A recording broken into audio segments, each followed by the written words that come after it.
Estamos começando mais um Growthcast, o podcast oficial da Growth Machine. No episódio de hoje, a gente vai bater um papo sobre como estruturar a escala do seu negócio através do modelo de franquia.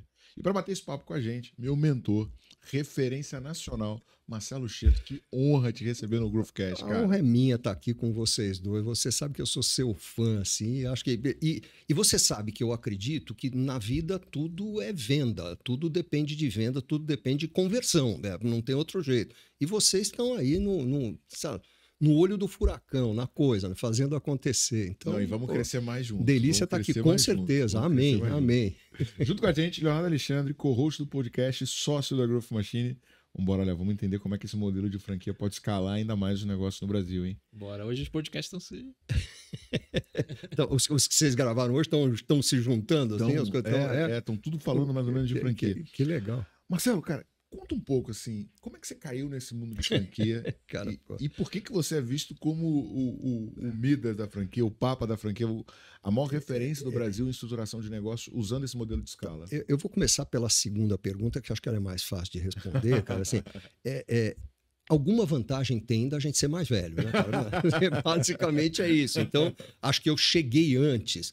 Mas, assim, eu caí nesse negócio da franquia por um caminho completamente tortuoso, que assim, e acho que para quem está nos ouvindo e se interessa por negócios e empreendedorismo, coisa e tal, eu sou um convicto de que o acaso tem uma importância imensa na vida da gente, mas uma importância imensa. Você tem só que estar aberto para as coisas acontecer. Quando elas acontecerem, você tirar proveito delas. Mas basicamente é isso.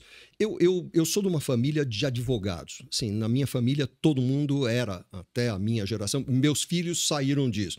Mas eu tenho sobrinhos e sobrinhos netos que seguiram pelo caminho da advocacia. Então, gerações e gerações de advogado. Eu era já a quinta ou sexta geração de advogado na família.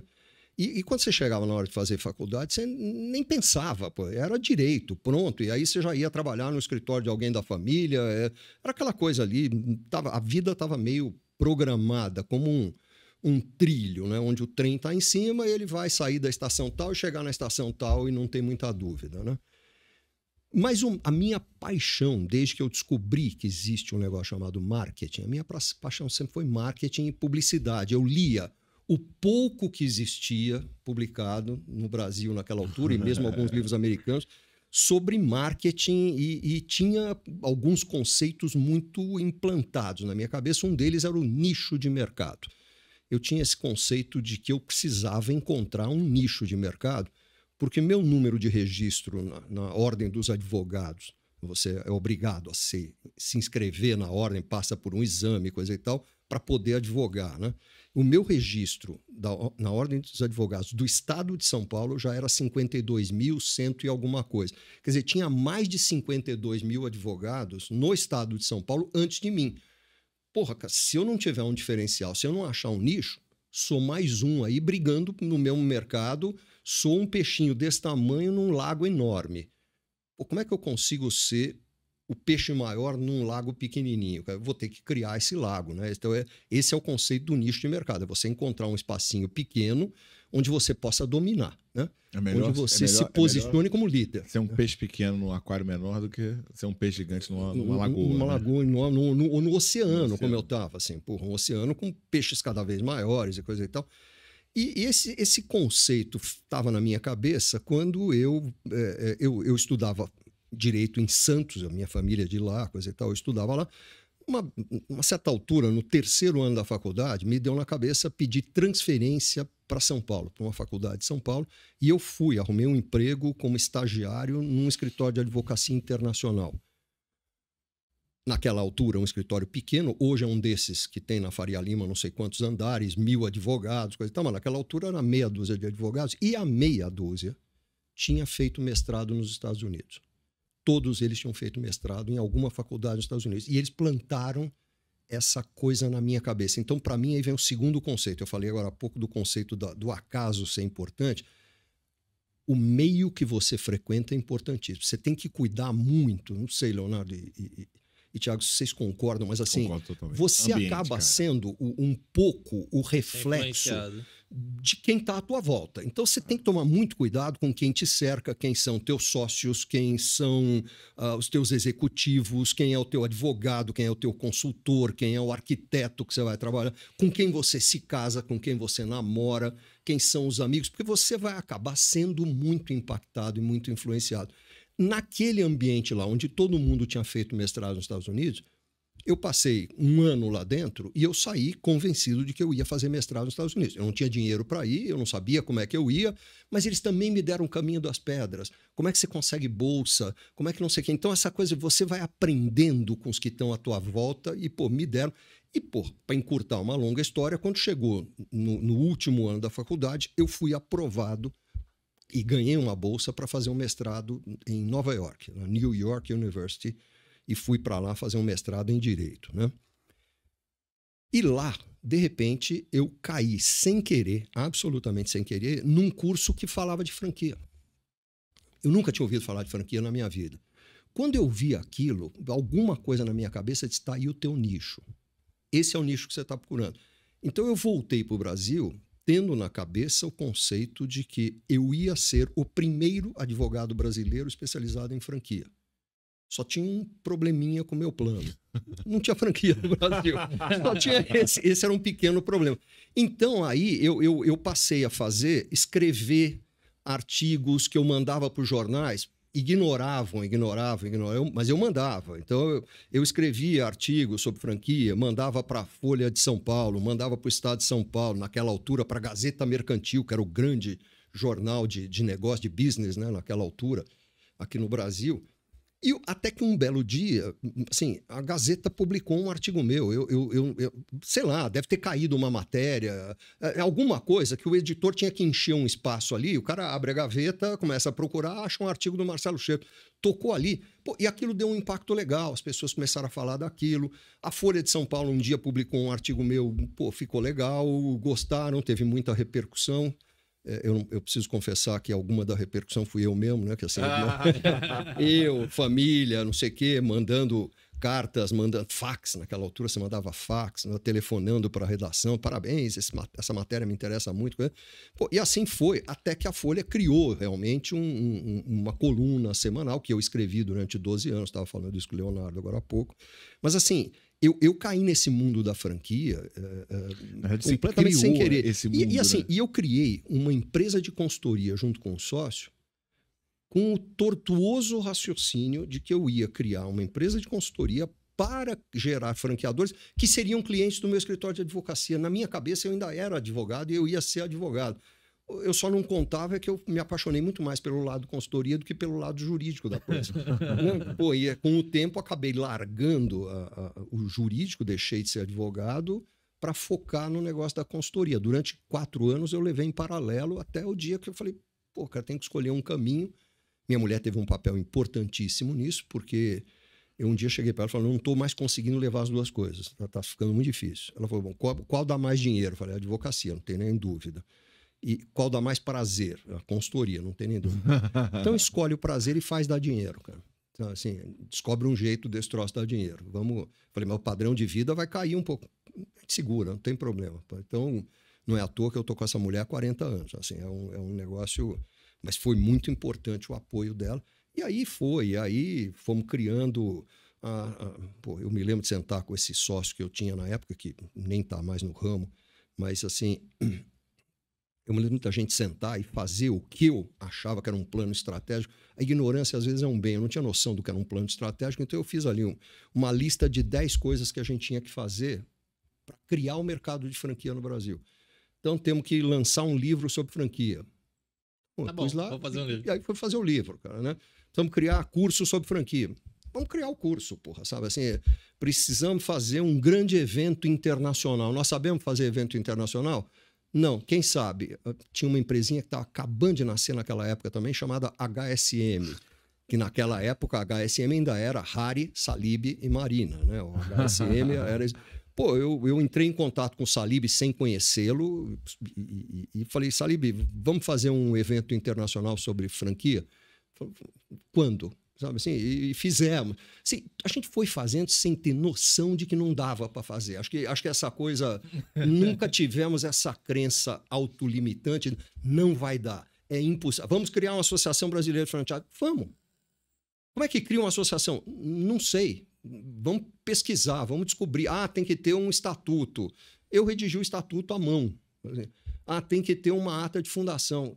Eu redigi a ata de fundação à mão. Mas precisa ter pelo menos 8 pessoas em volta da mesa.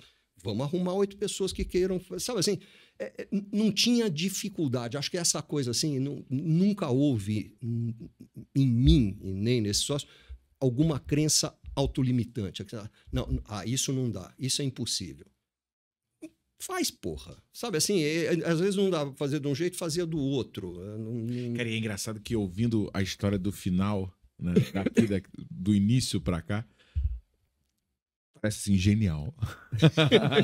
Mas assim, você acertou em tudo. O mais engraçado é que assim, eu não enxergo nada de genialidade naquela. Assim, foi só o seguinte, acho que a grande sacada, a gente sabia o que a gente queria. Acho que esse era o primeiro ponto. A gente tinha uma visão muito clara do que a gente queria.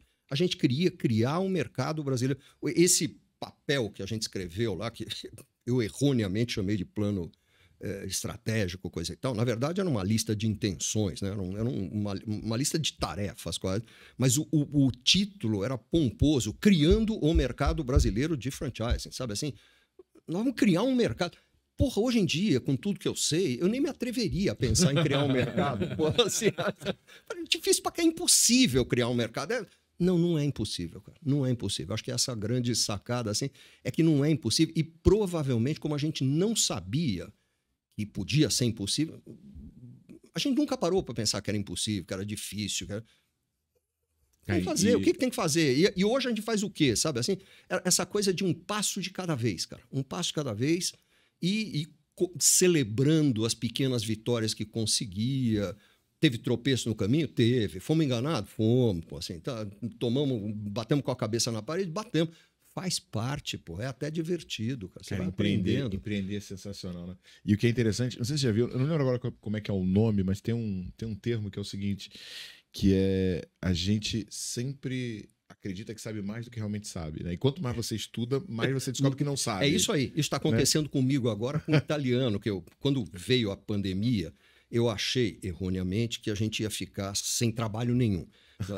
Na minha cabeça, assim, primeiro, a pandemia vai durar 6 meses, durou 2 anos, né? Mas vai durar 6 meses, e nesses 6 meses, todos os projetos que nós estamos fazendo vão ser paralisados e não vai entrar nenhum projeto novo. Então, no que eu ocupo a minha cabeça, porque cabeça vazia é um terror, vai para depressão. Falei, então, eu fiz uma lista de cursos que eu ia fazer e eu resolvi retomar o estudo de italiano, que é algo que eu tinha estudado 40 anos atrás. Lá tinha uma razão prática, eu advogava para grupos italianos que tinham investimento no Brasil. Agora não tem razão prática nenhuma, eu gosto da língua, ponto. Então, eu resolvi estudar italiano a sério, contratei professor, contratei isso, né? E comecei a estudar durante a pandemia.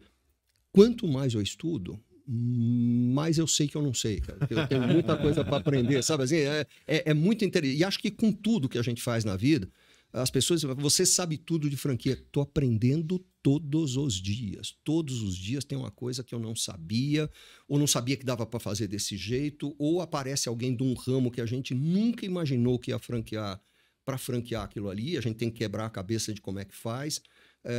Ou vão aplicar isso em ONGs e vamos replicar ONGs através da ferramenta da franquia, com Gerando Falcões e várias outras ONGs. Todo dia tem um aprendizado. Agora, Marcelo, qual foi o primeiro projeto assim que você sentiu, cara, achei a veia, agora esse negócio vai engrenar? Ou qual projeto que começou a te dar essa segurança? Um projeto que assim, foi muito caro ao coração e acho que deu um empurrão grande na gente, não foi criar uma franquia do zero, foi recriar, foi passar limpo uma operação de franquia de uma empresa que já tinha franquia, mas que tinha começado sem saber nem que aquilo chamava franquia, que era o IASG, sabe? Acabei de fazer a conversão de vendas dele. Então, o IASG, naquela altura, na mão da família fundadora ainda, que era o Fernando Heráclio, o Itamar, o Ricardo, né, o Ricardo Young, que na época era o CEO, que era um cara um pouco mais jovem do que eu, E o Ricardo, ele assumiu aquilo, e quando ele assumiu, ele descobriu que ele tinha uma rede de franquias na mão, porque aquilo tinha sido assim, ó, tá bom, tem aí uma coordenadora pedagógica que não tem mais para onde crescer. Ela tem uma graninha reservar, o marido tem condição de investir, o pai pode ajudar. Vamos ajudar ela a montar uma escola? Ela usa a marca IASD, compra o material didático da gente, usa o método. Não chamava franquia, não franquia, não... Pô, assim, é um modelo de aliança. Um modelo de aliança, de parceria, de sei lá o quê. Tinha uma terceira lá, um terceiro que montava uma escola com a marca deles, usava a metodologia deles, material didático. E aí o Ricardo, quando assumiu aquilo, falou que o Ricardo tinha feito GV, o pai era intuitivo total, o tio era intuitivo total, e tal, né? E o Ricardo, um cara formado, com capacitação, que lia, falava inglês fluente, e lia muito. Ele falou, não, isso aqui é franquia. Se é franquia, vamos passar limpo como uma franquia. E quem pode fazer isso? Nós éramos as pessoas mais próximas dele. E ele sabia que a gente sabia muito pouco. Mas o pouco que a gente sabia já era mais do que qualquer outro no mercado. Ele falou, então vamos. E realmente, ali a gente aprendeu na prática, vivendo aquilo. Ele acreditou muito na gente. Somos amigos até hoje. Eu sou extremamente grato a ele por ter acreditado. E ali começou. Depois acabamos sendo sócios num negócio chamado Instituto Franchising para fazer cursos. Ele foi presidente da Associação Brasileira de Franchising, então a gente criou junto. Ele estava lá na ata de fundação, ele foi um daqueles malucos em volta da mesa. Então, assim, de novo, o acaso ajudando a gente o tempo todo. Assim. Legal, legal. Agora, Marcelo, só para o pessoal que está nos ouvindo, né, cara, conceitua o que é uma franquia, tá, né? E qual que é o momento que chegou a hora do empresário deixar de depender dele e começar a trazer sócios, parceiros externos? E conta um pouco assim, tá, né? E até mesmo como é que surgiu esse modelo? Perfeito. A franquia surgiu, assim, a franquia como a gente conhece, tem rudimentos dela ao longo da história, mas se a gente olhar a franquia como ela é hoje, ela surgiu aí por volta de 1850, 52, 1800, não 1900, nos Estados Unidos, com a empresa Singer, das máquinas de costura. Sim, sim. O que a Singer fazia? Ela fabricava máquinas de costura, e se a gente voltar no tempo, 1850, 1852, a máquina de costura era uma novidade.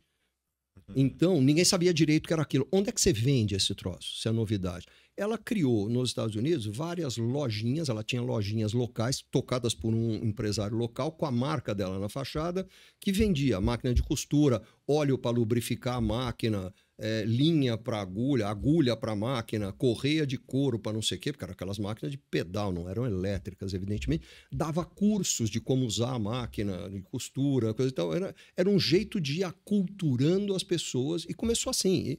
Isso foi historicamente, a primeira franquia nos moldes que a gente conhece hoje. Aí vieram vindo outras, e aí teve uma grande explosão da franquia nos Estados Unidos, que é onde ela nasceu, no pós-guerra. Porque uma coisa interessante que aconteceu foi que muitos americanos foram para a Europa, para as Filipinas, para o mundo lutar, né, na guerra. Quando voltaram para os Estados Unidos, muitos não queriam ter patrão. Cara, peraí, eu vivi outra vida, eu não quero voltar para aquele negócio quadradinho da empresa, eu quero ser dono de algum negócio, mas eu não tenho know-how para ser dono de algum negócio. Então foi aí que a franquia surgiu como uma solução para juntar o empreendedorismo, o espírito empreendedor, de algum financiamento disponível, até porque o governo estava financiando, o governo americano, juntar com a marca, o know-how de alguém mais experiente. Se você juntar essas coisas, nasce uma rede aí. Foi aí que surgiram as redes tipo McDonald's, Burger King, Dunkin' Donuts.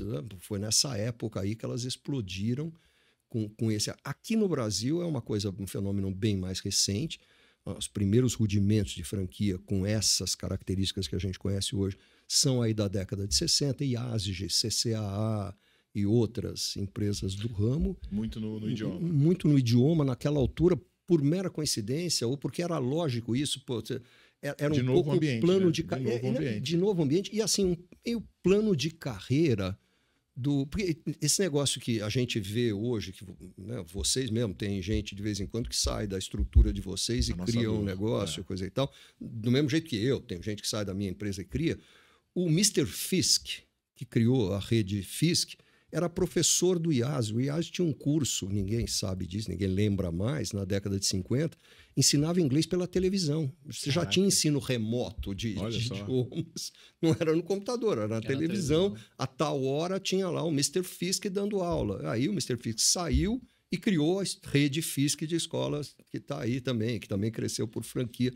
Então mas era muito isso, era uma questão de surgir uma oportunidade de ter a franquia quase como parte do plano de carreira das pessoas. Assim, eu tenho um cara que é um baita professor, é sensacional, é o máximo.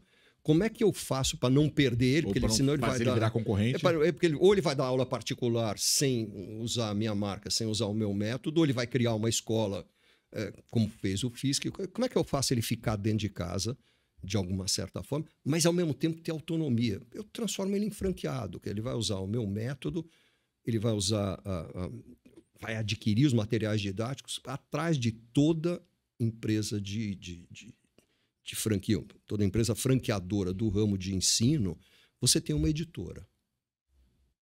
Porque a venda de material didático faz parte integrante do modelo, até porque o material didático tem vantagem do ponto de vista tributário enormes, né? Porque o material didático não é nem isento de tributação, ele é imune à tributação. É mais forte, né? Só que, para te mostrar como o Brasil é um país difícil, ele é imune à tributação desde que ele seja impresso ou baixado da nuvem.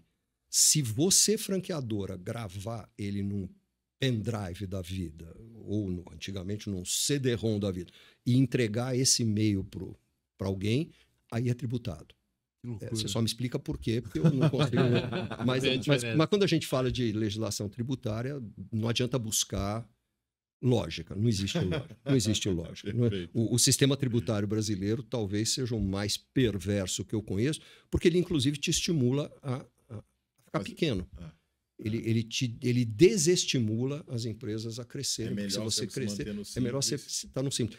Isto, inclusive, explica por que a franquia faz tanto sucesso no Brasil. Porque a franquia permite que o franqueado fique no simples, e isso permite que um franqueado instale um negócio daquela marca em mercados pequenos, onde, para ter uma operação própria, não seria viável, porque a operação teria que faturar tanto para bancar o custo adicional tributário, que os mercados pequenos você deixa de lado.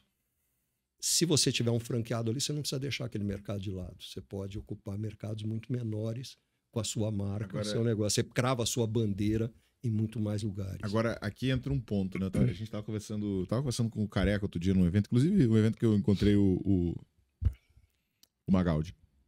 E o Careca montou uma franquia de lanches, né? E aí eu sinto que é bem comum a franqueadora ter um canal de venda para franquia, né? Então, no caso do lanche, ele vende a maionese, vende os utensílios que vão ser consumidos para produzir o lanche. A escola de idioma tem um material didático. Então, assim, todo negócio é franqueável. Até vou voltar, né? Tipo, quando que eu sei que chegou a hora de eu franquear, né? E todo negócio é franqueável. Precisa dessa regra de eu ter alguma coisa que eu vou vender para ponto, para controlar a receita? Não precisa e tal? Não precisa. Se tiver, ótimo. Melhor. Mas não é essencial. Ele é bom você ter por mais de uma razão, né? É bom quando você consegue ter, porque você, primeiro, tem um controle maior sobre qual é a matéria-prima que está sendo utilizada dentro das franquias. Qualidade. Segundo, tem uma fonte adicional de receita aí que fortalece a empresa franqueadora, torna ela uma coisa muito mais rentável e mais interessante, inclusive em termos de um futuro IPO, uma coisa desse tipo. Chega a ser mais interessante do que a taxa de franquia ou dificilmente? Não necessariamente. E muitas vezes, quando você não tem... Não taxa, o royalty, na verdade. Né? O royalty, né? Mas quando você não tem isso, muitas vezes você tem um acordo com os fornecedores que pagam uma comissão para a franqueadora, é comum ter isso também. Então você acha outras saídas. Então por isso que não é... Então, voltando à tua pergunta, tudo é franqueável? Em princípio, sim. Em princípio, sim. Se você pensar na Localiza ou nas outras franquias de locação de veículos, nenhuma delas fabrica automóvel, nenhuma delas vende automóvel, e tá aí, elas são grandes para burro e estão aí viáveis. Não tem esse controle. Pegar uma franquia de farmácia, não tem nenhuma farmácia que fabrique Cebion, Redoxon. Tem umas que aproveitam e criam marcas próprias marcas próprias de sei lá, coisas que não tem, de vitaminas, de soro, de algodão, de não sei o que, você acaba criando outros jeitos de você faturar ali também. Mas isso são formas de você ir tornando o negócio mais apetitoso, mais interessante, inclusive para eventualmente no futuro atrair um sócio, vender parte, fazer um IPO, vender o negócio inteiro, fazer uma fusão, etc, etc. Porque é muito interessante. Quando eu criei a minha empresa, o conceito de criar a empresa era completamente diferente de hoje, né? A gente criava uma empresa, em princípio, não só no meu ramo, mas todos os ramos, meio para morrer abraçado com ela, né? Você montava uma empresa para ser dono dela o resto da vida, se desse tudo muito certo, você passar para os seus herdeiros. Hoje uma empresa é um ativo vendável. Você cria a empresa com o objetivo de vendê-la, ou até você não precisa ter o objetivo de vendê-la, mas se aparecer uma proposta interessante, vai, né? Não tem essa coisa de ficar... Agora, qual que é o momento de eu começar a franquear o meu negócio? O momento é quando você sentir que você domina as principais variáveis que determinam o sucesso ou o fracasso do negócio. Então, já me aconteceu, por exemplo, ser procurado pelo filho de amigos. Olha, montei um negócio aqui no ramo de alimentação, está indo super bem. Olha, esses primeiros 3 meses foi uma loucura, a venda subiu. 3 meses? Oh, peraí, cara. Assim, como a gente brinca, no varejo tem uma expressão que não precisa ser seguida ao pé da letra, mas ela tem um fundo de verdade. Deixa passar 2 natais, cara. Sabe assim, vamos, porque 3 meses pode estar dando super certo pelo fator novidade, pode ser que o momento econômico esteja brilhante, pode ser que você lançou um negócio de sorvete e agora está um calor do cão, as vendas estão bombando. Como é que vai ser no inverno? Como é que vai ser quando tiver sem grana no mercado? Como é que vai ser quando tiver volta às aulas que o pai tem que comprar material didático e o orçamento está apertado para gastar com um lanche? Então, assim, deixa passar 2 natais. Assim, não quer dizer que você precise ficar 2 anos, né? Mas quer dizer assim, espera um tempo até para você se sentir em situações diferentes. E muitas vezes a gente recomenda para o cliente o seguinte: tá bom, a tua primeira lanchonetezinha, seja lá o que foi, está funcionando super bem? Monta uma segunda, cara. Monta uma terceira. Vê como é... Valida a replicabilidade do negócio. Vê como é que ela funciona sem você estar lá dentro. Sabe assim? Porque assim, eu não consigo franquear se o dono, o fundador, precisar estar em todas as unidades. Quer dizer, é exatamente o contrário. A gente, o que faz? Você processualiza, você codifica o know-how em manuais, em vídeos, em checklists, em roteiros, em programas de capacitação, de maneira que você possa ensinar alguém a tocar aquele negócio, implantar, operar e gerir do jeito que deve ser, né? Então, você precisa minimamente dominar quais são os processos que funcionam. O que dá certo? O que não dá certo? Se eu fizer assim, melhora ou piora? Então, você tem que ter um pouco de teste, um pouco de experimentação. Experiência, você vende, na verdade, o que um franqueador vende para o franqueado é experiência, é a experiência acumulada, dando com a cabeça na parede, acertando, errando, se Deus quiser, acertando mais do que errando, mas assim, a gente precisa até errar um pouquinho antes de sair. O correto é ter uma maturidade maior do negócio. Maturidade maior, e que não precisa ser 20 anos, não precisa, não, pô, mas assim, eu diria, foi o que eu falei para aquele rapaz, assim, ó, com 3 meses de operação, cara, não faz isso. Volta aqui daqui 1 ano e meio, 2 anos.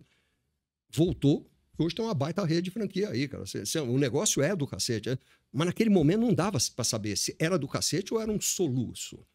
Quanto negócio você conhece que assim, explodiu e 3 meses depois acabou, aí, né? Me lembrou de um caso que um influencer até criou uma franquia.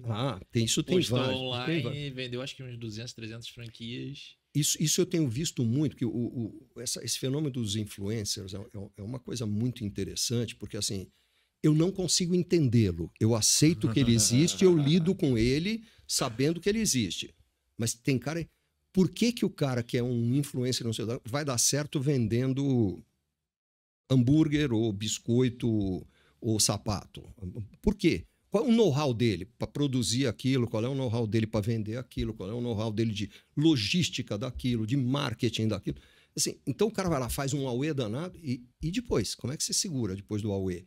E eu não estou nem falando de negócios que são modismo, né? Eu não estou falando das paletas mexicanas, dessa coisa que assim, também explode, mas de repente acaba. Né? Assim, tem um pouco, você tem que assim, esperar um pouco. Acho que a questão, o Leonardo usou uma palavra aí que eu acho fundamental. Maturidade. Mas assim, Xerto, qual que é o principal ativo que eu conquisto ao franquear o meu negócio? É a capilaridade? É conseguir ter financiamento sem ser do meu caixa? É a expansão? É a dominância de mercado? Eu sei que a resposta vai ser depende, né? Porque na verdade... O Thiago quer chegar na vantagem e desvantagem. Porque tem empresas que fazem por alguma dessas razões, tem empresas que fazem por todas essas razões, porque tudo isso acaba sendo benéfico para você. De forma geral, o que os nossos clientes estão buscando? Capilaridade, canal de acesso ao mercado mais eficiente. Porque uma coisa que é muito importante a gente entender da cultura brasileira, a gente que está aqui em São Paulo ou no Rio, e eu não nasci em São Paulo, então para mim é muito fácil entender como São Paulo é diferente da cidade de onde eu venho. Né? Eu venho de uma cidade que é Santos, fica a 60 quilômetros aqui de São Paulo, mas é um outro planeta em termos culturais, é outra coisa. Em Santos, se eu apresentar qualquer um de vocês para um santista de mais de 35 anos, no começo da conversa, ele vai dar um jeito de encaixar uma pergunta. A forma da pergunta pode variar, mas a essência será a mesma. De que família você é? Ele vai querer saber. Leonardo, você é de que família é? Thiago, você é de que família é? Aí você vai dizer, não, mas eu não sou aqui, eu sou do Rio, eu não sou de Santos. A conversa vai continuar super... E ele vai te colocar na prateleirinha o seguinte, não é para fazer negócio. Barrilho. Existe um barrilho, existe... É uma questão que até eu entendo, tem um pouco de... quase que segurança jurídica. Se eu estiver lidando com alguém que eu conheço, eu sou amigo dele, meu pai era amigo do pai dele, meu avô era amigo do avô dele, a chance dele me passar a perna é muito menor. Sim, existe essa coisa. Então, Salvador tem isso, é uma cidade grande pra porra, uma cidade, assim, sabe, avançada num monte de coisa. Nisso ela é barrista. Curitiba tem isso. Então, eu diria que o Brasil é muito mais feito de Santos do que de São Paulo. São Paulo ninguém quer saber nem o que você faz. Eu digo São Paulo, para mim, as pessoas não querem saber nem o que você faz. As pessoas que estão aqui querem saber o que você pode fazer por elas.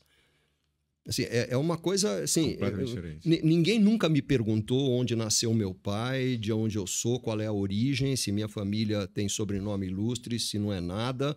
Ninguém nunca me perguntou quem são. Eu não sei onde nasceram as pessoas que trabalham dentro da minha empresa, porque não interessa.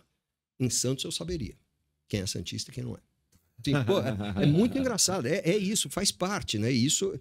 E o Brasil é muito mais feito de Santos. Então, você ter um parceiro local, um dono local, é muito importante na maior parte dos mercados. Você tem um cara que é do local. Cara, Minas Gerais. Tenta vender para Minas, não estando em Minas. Pô, assim, e não é só o cara ser do local. Existem relacionamentos locais, mas existem conhecimentos locais. Assim, eu consigo te apontar em Santos alguns pontos comerciais que se você, que nunca foi lá, for lá, você vai achar, pô, isso é genial, tá? Pô, melhor lugar aqui para colocar um restaurante perfeito, pô, esse lugar é perfeito.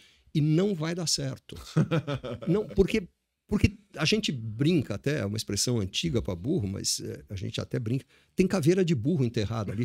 E o cara que é do local, ele sabe onde é que tem caveira de burro enterrada. Ele diz, aqui, não adianta botar aqui, parece legal, ele preenche em tese todos os requisitos, tem alguma coisa aqui que não funciona. Pô. Você vai saber. Então, o cara que está local, ele sabe perto de onde colocar. Ele sabe, mas aqui, tá bom, aqui o mercado... Mas quem transita por aqui não é esse público. O cara que está no local, ele entende. Então, tem vantagens muito grandes você ter um sócio local. Tem a questão tributária, que a gente tocou agora há pouco. O cara que vai instalar uma lojinha, um negocinho, uma pequena clínica, uma pequena escola lá, ele vai se enquadrar num simples, ele vai ter uma tributação que vai tornar o negócio viável num lugar onde uma operação própria sua não seria viável. você vai ter um dono mais próximo do negócio. A gente brinca com a barriga no balcão, não precisa ser tecnicamente com a barriga no balcão o tempo todo ali, mas perto. Ele vai passar ali todo dia, ele vai ficar de olho, ele vai sacar o que está acontecendo, ele vai conseguir perceber nuances que quem está administrando à distância não enxerga. Então, você ter um dono perto é importante. Então, isso é uma combinação de fatores, eu diria, então, você listou aí um monte de fatores, eu diria, todos eles são válidos. Algumas empresas fazem por uns, outras fazem por outros, algumas fazem por todos eles, assim.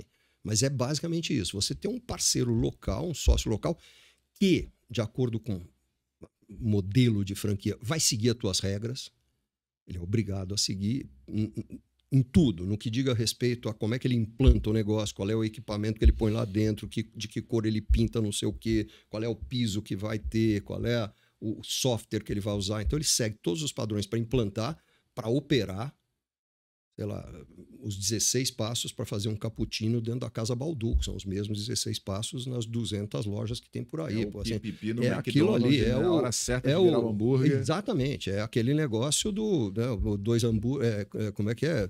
2 hambúrgueres, alface, queijo molho especial, num cebola picles, num pão com gergelim. É sempre aquilo, cara. Você pode gostar ou não gostar, mas é aquilo ali e será aquilo em todos os lugares. Os fornecedores serão os mesmos. Então, você tem um negócio muito padronizado no mundo perfeito. Quem estiver passando na rua nem sabe de quem é aquela loja, ou aquela escola, ou aquela clínica, ou seja lá o que for, a franquia, aquela oficina, etc. Você tem franquia de tudo hoje em dia. Ninguém sabe, porque todas operam do mesmo jeito, embora cada uma tenha um dono diferente, né? O McDonald's se descrevia antigamente, eu acho que é sensacional a forma como ele se descrevia. Ele dizia que ele era uma empresa com 30 mil CEOs. Era basicamente isso, porque cada loja tem um CEO, né? Assim, Não, e você conseguir transformar o teu parceiro, o teu colaborador em sócio, né? Maravilhoso, porque ele não sai, ele fica dentro da tua estrutura, embora sendo autônomo, embora tendo o ganho dele, e evidentemente o desempenho dele vai ditar o quanto ele ganha, etc, etc. Mas e para ele também é uma vantagem, porque assim, tem tem uma propaganda antiga, um anúncio, era um anúncio impresso antigo da rede 7-Eleven de lojas de conveniência. 7-Eleven é uma das empresas franqueadoras que mais cresce no mundo. Sim, acho que é maior. Né? A gente trouxe para cá, na ABF, a gente trouxe um diretor internacional deles de expansão, sei lá, 4 anos, alguma coisa assim. E eu me lembro, eu entrevistei ele no palco, e ele me disse, naquele momento, eles estavam abrindo uma loja a cada 1 hora e 40 minutos, em algum lugar do mundo. A cada 1 hora e 40 minutos, abria uma loja nova em algum lugar do mundo. Mas uma coisa interessante dessa propaganda, que é uma propaganda antiga, anos 80 aí, deles, você tem uma foto de um cara jovem na frente de uma loja 7-Eleven, a loja está atrás, ele está na frente, ele tem uma prancheta na mão, ele é jovem, é evidente que ele é inexperiente, mas ele está com uma cara empolgadíssima na foto, e o título diz tudo, o título do anúncio diz assim, é o primeiro dia dele nesse negócio, e ele tem 72 anos de experiência. Muito bom. Porra, é o primeiro dia dele ali, mas ele já tem 72 anos de experiência. Por quê? A experiência acumulada pelo franqueador e pelos outros franqueados, porque já erraram, que já acertaram. Franquia é isso, é você no primeiro dia ter 70 anos de experiência, ou 30 anos, ou 40. Cara, você respondeu minha segunda pergunta, que é qual que é a vantagem de eu comprar uma franquia? Você acabou de responder ela. E tem um monte de desvantagens também, ou desafios, que assim, muita gente investe numa franquia achando que é que meu sonho é ter meu próprio negócio para fazer as coisas do meu jeito. Não vai fazer do seu jeito. Você não vai fazer do seu jeito, você vai fazer do jeito do franqueador. Né? Se eu compro uma franquia, sei lá, da WhatsApp, eu não vou dar o curso do jeito que eu quiser, eu vou ter que usar a metodologia da WhatsApp. Se eu criar uma franquia da Copenhagen, eu não posso vender o sequilho com chocolatinho que a minha avó faz, que é uma delícia, maravilhoso. Mas o sequilho da vovó eu como em casa, dou de presente para os amigos dentro da loja, eu não vou vender, eu só vou vender os produtos que estão autorizados. Então, assim, você não tem liberdade. Você tem uma liberdade vigiada, vamos dizer assim. Você tem uma liberdade controlada. Tem um processo de auditoria. Tem um processo de auditoria, tem processo de consultoria de campo, tem um processo de checagem de conformidade com padrões, Que, inclusive, para quem é o franqueado ali, que é o dono da lojinha, é excelente, porque vem um cara de fora, de repente... Que ele gastaria uma grana para ter consultoria. E que diz para ele o seguinte, cara, você está com excesso de hora extra. Tem alguma coisa... Vamos rever a tua escala aqui de pessoal, porque você está pagando hora extra demais. Porque eu estou comparando a tua loja com outras 30 que tem o mesmo perfil, vende para o mesmo tipo de público, tem mais ou menos o mesmo faturamento, e você está lá em cima, ou em consumo de energia, ou em consumo em pagamento de hora extra, ou em desperdício de material. O cara consegue se comparar o tempo inteiro. Você tem um gabarito o tempo inteiro para ver se você está fazendo as coisas do jeito certo. Por consequência, ele aprende muito mais rápido. Né? Ele aprende rápido e ele não faz besteira. Pô. Ele não precisa apanhar ou quebrar para aprender lição. Pô. Não, peraí, ó. Se você continuar fazendo isso, vai acontecer isso, vai acontecer isso, vai acontecer isso. Vamos mudar aqui agora isso. Tem uma empresa que eu admiro muito, eu não sei nem como eles conseguem fazer isso, mas que é o Habib's. O Habib's tem um negócio chamado... Eu não estou cometendo nenhuma indiscrição aqui, porque já saiu uma matéria, inclusive, no exame sobre isso no passado. Eles têm um negócio chamado UTI-H, a UTI do Habib's. Por que a linguagem médica? Porque pouca gente sabe. O Alberto Saraiva, fundador do Habib's, aliás, acho que é aniversário dele hoje, se eu não estou enganado. Mas ele chegou até o último ano de residência em medicina. Ele estava se formando. Ele ia ser, o sonho do pai dele... O Alberto nasceu em Portugal, ele e o irmão, o pai, coisa e tal. Ele e o irmão vieram pequenos, o resto da família já nasceu aqui, mas eles vieram pequenos de Portugal. O pai tinha uma padaria, não muito distante daqui de onde nós estamos, e o sonho do pai era que os filhos fossem médicos. E ele pôs os 2 filhos na faculdade de medicina, coisa e tal. E o Alberto estava no fim da residência, quando a padaria do pai foi assaltada e o pai foi assassinado. Caraca. Isso num domingo. Na segunda-feira o Alberto teve que assumir a padaria, porque, porra, a família dependia daquilo para comer, cara. E o mais interessante, que pouca gente percebe, o Habib's, no fundo, é o balcão de salgadinhos daquela padaria. Caramba. Que cresceu, cara. Assim, é isso. Não tem em cima do balcão da padaria, não tem uma estufazinha com esquibe, esfirra, ovo colorido, toda a padaria daquelas antigas, tradicional de bairro. Não era isso? O Habib's nada mais é do que aquele balcão multiplicado à enésima potência. Assim, porra. É elevado à enésima potência. É sensacional aquilo ali. Mas, assim, é um negócio que você tem, no caso do Habib's, ele tem a UTI-H, que é, se uma loja começa a ir muito mal, ela sai do padrão, por alguma razão, acontece, porra. Tem uma equipe de intervenção na loja, para não deixar a loja afundar. Eu gostei dessa ideia da UTI. Porque, assim, isso pode queimar a imagem da marca. E fora que, no caso do Habib's, é muito comum você ter numa loja vários investidores. Eu conheço gente que, em vez de colocar 3 milhões de reais numa loja, prefere colocar 300 mil reais em 10 lojas diferentes, porque ele dilui risco também. Né? Então, o cara é um investidor que está ali e tem um sócio operador.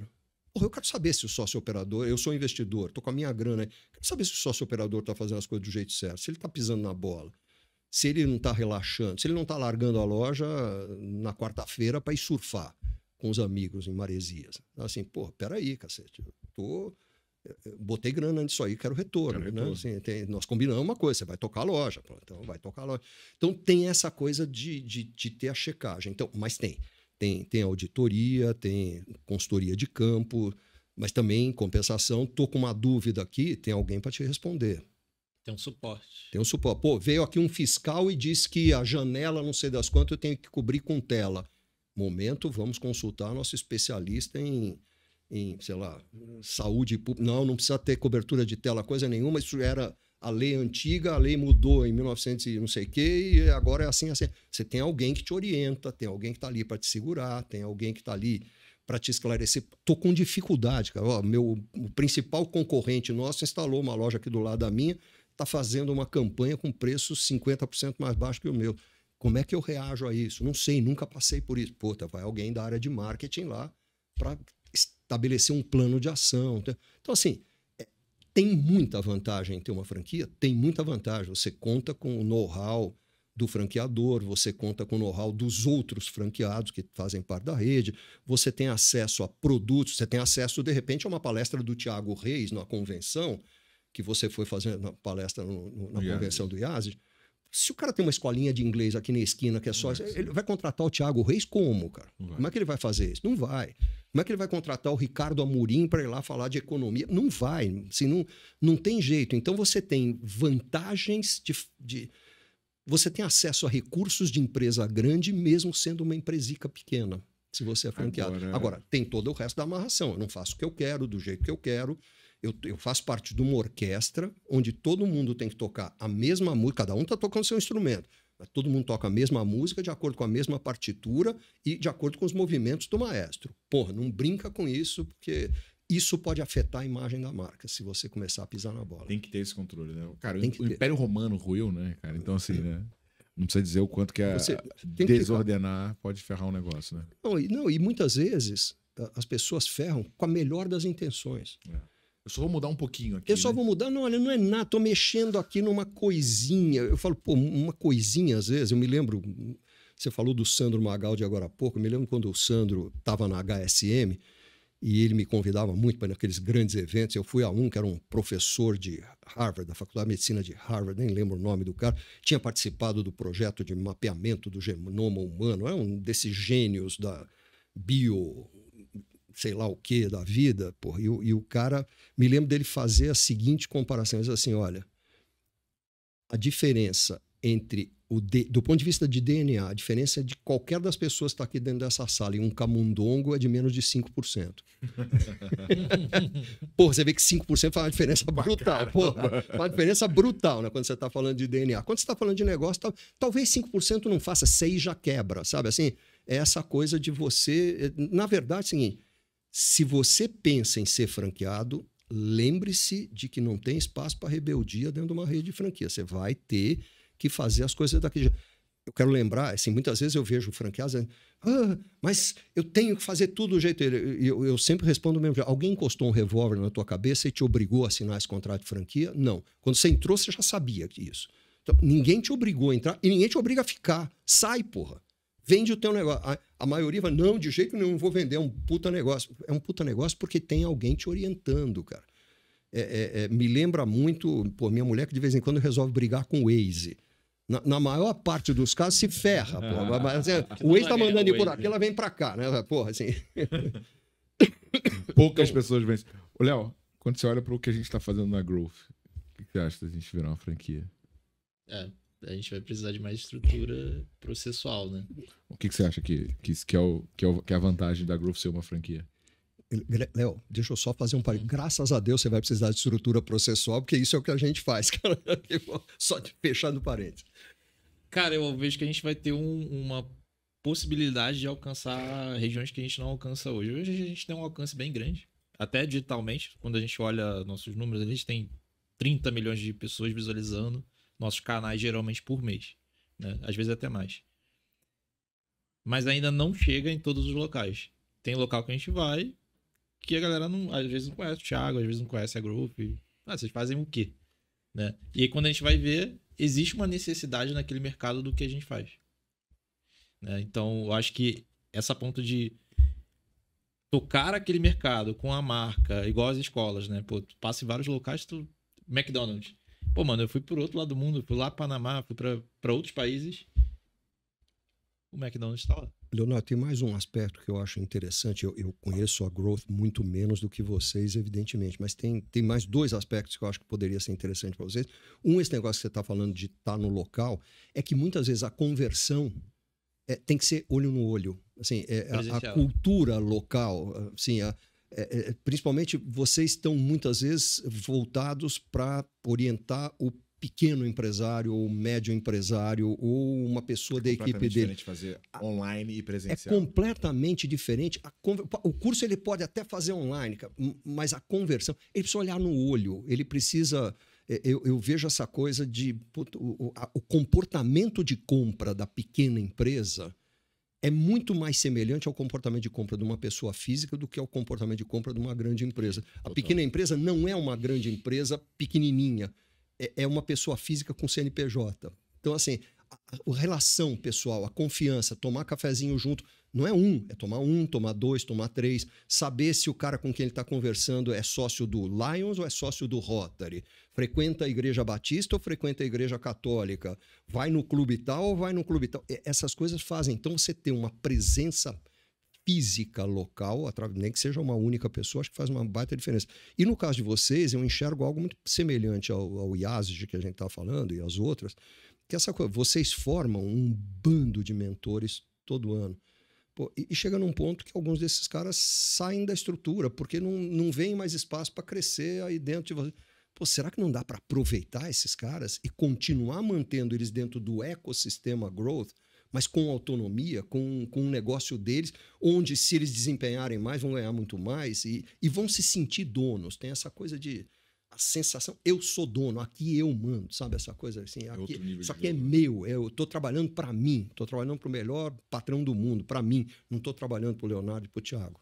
Agora, Marcelo, quando a gente olha para a expansão, né, eu vejo modelos, o Léo citou ali o exemplo de um influencer que vendeu uma franquia online, né, até de marketing, e no final o negócio não foi para frente. E também, cara, conversando, principalmente, eu atendo muito rede de idiomas, né, e empresas de tecnologia. Eu vi um movimento, né, e até conversei com uma pessoa da expansão falando que é um comportamento muito comum nos Estados Unidos, né? Então, tipo, em vez de ir para um processo de querer vender muita franquia, vai para um processo de achar um executivo para tocar a franquia, né? Então, essa em especial falou, velho, a gente está querendo esse cara mercado financeiro, bom de matemática, bom de business, bom de execução. E uma outra eu vi comprando as franquias e aglutinando e jogando debaixo de um cara mais gerencial, né? Qual que é o melhor movimento? Eu sei que também não tem... Também, de novo, não existe resposta. Mas conta um pouco assim, dessas duas características. Expansão, volume ou trazer sócios mais profissionais? Nós somos super conservadores na expansão, cara. Porque assim, acho que esse negócio de abrir 400, 500 franquias por ano, cara, tá bom. Vai manter abertas depois, porque essa coisa também, essa coisa explosiva, é como, eu brinco, é como turbinar um Fiat Uno para fazer ele andar a 300 km por hora. Você faz, mas na hora de frear, na hora de fazer a curva, vai ser um desastre, né? Assim, então, eu tendo a propor sempre um crescimento, principalmente no início, Thiago, porque tem um período de aprendizado, que é o aprendizado, não é como se dá um curso de inglês, como se vende esfirra, como se vende sanduíche, como se vende açaí. É como é que eu vendo know-how para alguém que vai vender esfirra? Como é que eu vendo know-how para alguém que vai vender açaí? Então, exatamente. E você, a própria empresa franqueadora, vai ter que aprender esse novo produto que é a franquia. Então, a gente costuma fazer uma proposta de expansão que é mais lenta no início, depois entra em regime. Quando você tiver já... Porque aí tua equipe já está formada, já está azeitada, os processos já foram testados, você já está acostumado com aquilo, aí dá para você acelerar. Mas se eu tiver que escolher entre crescer rápido e achar as pessoas certas.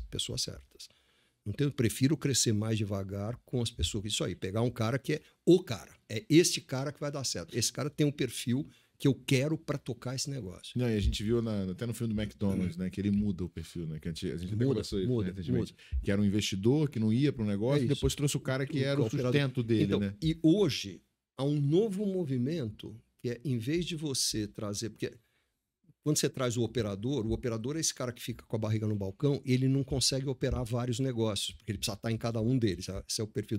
Hoje você está buscando muito mais um gestor que seja capaz de ter 4, 5, 6 franquias tuas. Porque assim, você pega um território e dá para ele vai ganhar mais dinheiro e você sabe que aquele cara é bom o suficiente para... O Boticário já faz anos que não traz franqueados novos para dentro de casa. Faz aquilo que a gente chama de expansão interna. Ele cresce com quem já é franqueado. Por exemplo, vamos supor que neste momento alguém lance um shopping em Manaus, onde cabe uma loja do Boticário ou uma Quem Disse Berenice. O Boticário já sabe e o Zé Carlos, que é o operador de lá, já sabe, aquela loja vai ser do Zé Carlos. Cara. Não tem nem questionamento. Pô. Ele já tem não sei quantas lojas em Manaus, aquela vai ser dele.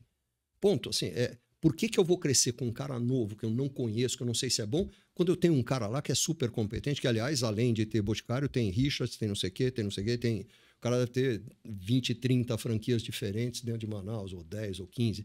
Pô, aqui em São Paulo tem cara que tem 30, 35, tem cara que tem 48. Em Natal tem um cara que tem quase 180 franquias do Boticário, né? na região Nordeste. Por que eu vou pegar um cara diferente, novo, se eu tenho um cara que é tão Que vai bom lá? passar por toda E a além curva de aprendizado. tudo, quando eu sou o Boticário, que eu tenho quase 4.000 franquias na rua, mesmo o cara que tem 180, não chega a ser uma ameaça para mim. Não é que eu tô com 50% da minha rede na mão de um cara só, né? Que se esse cara trocar de bandeira, eu tô ferrado. Não, tá bom, eu espero que ele não troque, coisa e tal. Mas se acontecer uma desgraça, eu não vou perder o mercado inteiro, eu perco um pedacico dele, né? Então, obviamente, por isso que eu detesto dar aquela resposta que é típica de advogado, né? Um advogado que é o depende, né? Mas na maior parte das coisas não é uma ciência exata, você tem que ir olhando, fazendo ajustes e achando o caminho mesmo. Léo, para quem quer gerenciar melhor a sua operação comercial, tem algum presente pra galera? Tem um presente. Qual é o presente? Pra quem ouviu até aqui, cara, vai aparecer um QR Code aqui na tela. Se você estiver só ouvindo o episódio pelo Spotify, vai ter um link. Você vai poder clicar lá e se cadastrar. É o CRM do Pipedrive. Vai estar gratuito para você pelo nosso link durante 30 dias. Após esses 30 dias, se você quiser assinar, você ainda tem mais um presente. Você vai ganhar 20% de desconto durante um ano de assinatura. Inclusive, você que está buscando escala, crescimento, uma boa dobradinha é contrata o Marcelo para estruturar o seu processo de franquia. Isso, E acho ótima ideia. E vem para a Imersão Growth Machine passar 3 dias com a gente, que eu vou te mostrar exatamente o passo a passo para você ter uma área comercial que funciona, expandir a tua empresa e sair com um plano de 90 dias. Link para você estar na imersão, na descrição do episódio, também para quem está assistindo um QR Code. Você que está ouvindo pelo Spotify, se inscreve, dá 5 estrelas, você ficou até aqui. Para você que está ouvindo pelo YouTube, clica no like, se inscreve, marca no sininho para ser notificado, assim você não perde nenhum episódio. Marcelo. E uma coisa que eu acho, deixa eu só fazer o parênteses aqui, assim,